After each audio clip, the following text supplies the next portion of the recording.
तो हमें बचपन से कहा जाता है ना कि dream big, do something extra ordinary.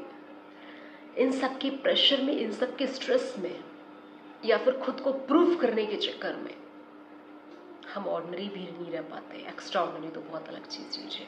मुझे हमेशा ऐसा लगता है, या recently I have realise this thing, कि हमें अपनी सारी एनर्जी एक्स्ट्रा ऑर्डिनरी बनने में नहीं लगानी है, ना ही दुनिया से अलग बनने में लगानी है, ना ही महारत हासिल करने में लगानी है, ना ही हिस्ट्री क्रिएट करने में लगानी है।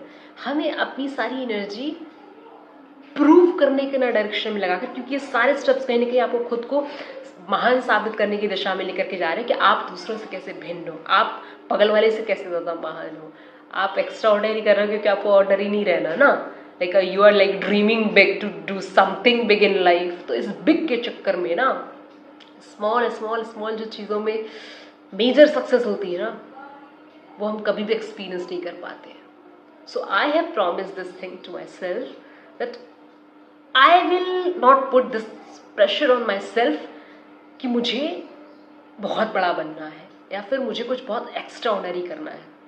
जो लोग ऑर्डिनरी होते हैं ना, वही एक्स्ट्रा ऑर्डिनरी कर पाते हैं। जो पहले से एक्स्ट्रा ऑर्डिनरी खुद को बनाने में इतना प्रेशर क्रिएट करते हैं खुद पर, वो बहुत कुछ खो रहे होते हैं ज़िंदगी में।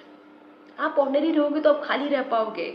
आप पर खुद को साबित करने का प्रेशर नहीं होगा। आपके पास जो वक्त होगा उसमें आप और ज़्यादा अपने आप को जान पाओगे, और ज़्यादा आपके थॉट्स क्रिएटिव हो पाएंगे। आप कुछ लिख पाओगे, बोल पाओगे, सुन पाओगे, पढ़ पाओगे, इवॉल्व कर पाओगे, ग्रो कर पाओगे, अपने अंतरात्मा से जुड़ पाओगे, कुछ नया रच पाओगे।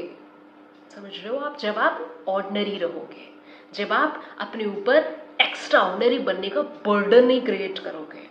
रिलेटिव्स को, सोसाइटी को, पेरेंट्स को, सिबलिंग्स को, सबको मुझे दिखाना है कि see I deserve this thing, see I have born to create history.